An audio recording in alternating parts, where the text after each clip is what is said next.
You are listening to Crime and Punishment by Fyodor Dostoevsky, narrated by Charles Farrow, an audiobook by Golden Age Audio. Part 1, Chapter 1. On an exceptionally hot evening early in July, a young man came out of the garret in which he lodged in S Place and walked slowly, as though in hesitation, towards K Bridge. He had successfully avoided meeting his landlady on the staircase. His garret was under the roof of a high, 5-storied house, and was more like a cupboard than a room.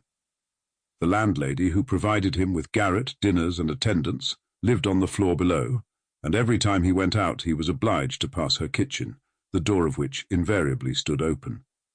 And each time he passed, the young man had a sick, frightened feeling which made him scowl and feel ashamed.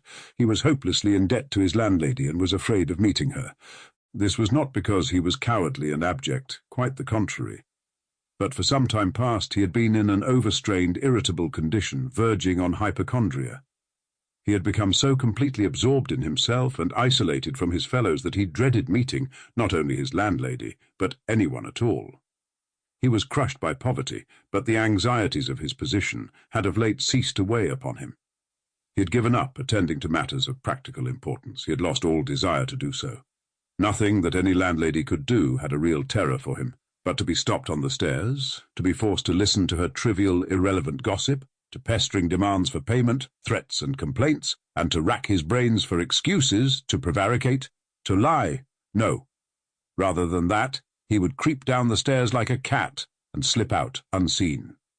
This evening, however, on coming out into the street, he became acutely aware of his fears.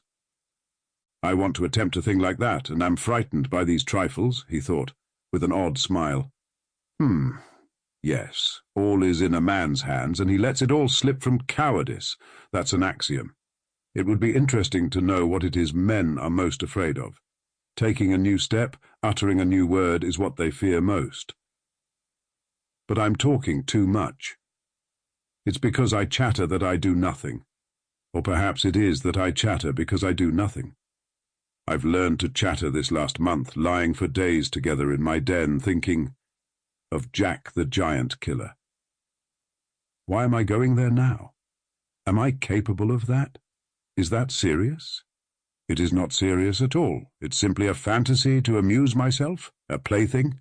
Yes, maybe it is a plaything. The heat in the street was terrible, and the airlessness, the bustle and the plaster, scaffolding, bricks and dust all about him, and that special Petersburg stench, so familiar to all who are unable to get out of town in summer, all worked painfully upon the young man's already... Sample complete. Ready to continue?